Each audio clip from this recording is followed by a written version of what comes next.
Thank you. So I think these these people need no introduction. Milan, Zhang, Kar-wai, Grandmaster. I want to first ask you, I remember hearing you talk about this project maybe at the end of the 1990s, that you were interested in making this film about, at that point, Bruce Lee.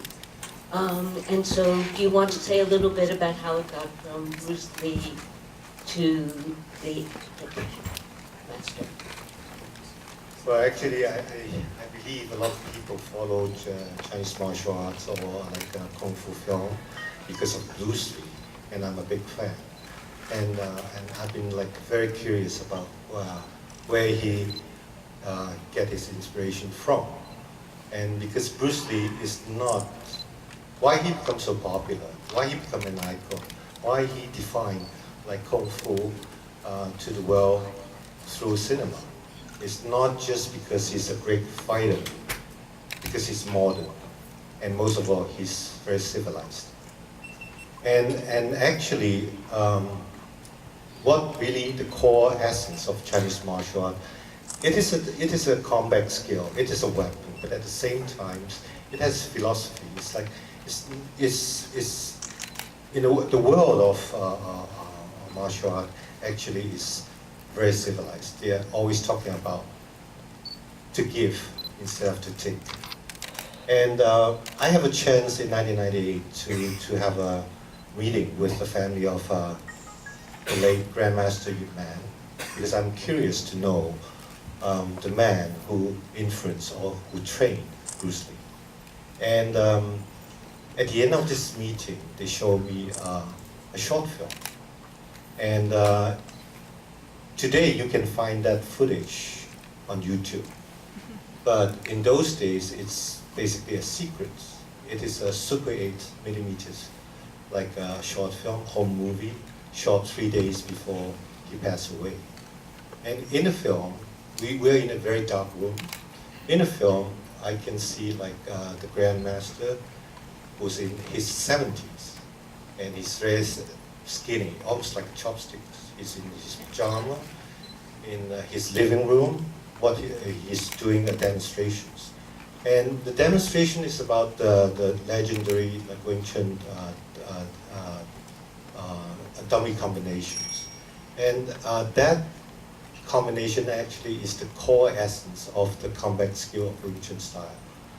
And it's very famous because a lot of people offer him money to do the demonstrations, including Bruce Lee. But he always refused because he tell, I can't do it for money. If I have to do it, I have to do it for my students. So when I look at this short film, at almost the end of it, I think I find a point which is very emotional. I saw like this old man doing these demonstrations very slowly, and at a point he stopped, only for a few seconds. Actually, the camera cannot catch his face, but you can see from the back, he's actually in pain. He's leaning on this stump.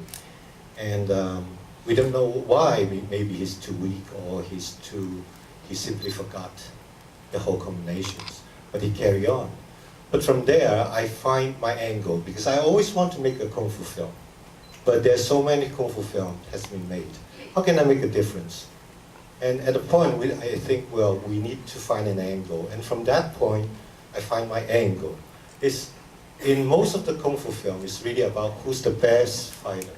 It's about revenge. It's about like winning or losing. But at that point, you realize it's, for martial artists, they have a commitment. They have an obligation to carry on the torch. It's about the legacy. So this is the reason I want to make this film, and I want to make a film to call it The Grandmaster, because it's not really about like how, because in the long history of Chinese martial art, there's many great fighters, but there's only few can be called a grandmaster. Because to be a grandmaster, you need to have the skill. At the same time, you need to have the vision. But at the end, and most of all, is you need to have the obligations or the generosities to share your skill, to keep this fire burning. I want to ask the actors, at what point, how long before you started to shoot did you get involved with this project, and what was the training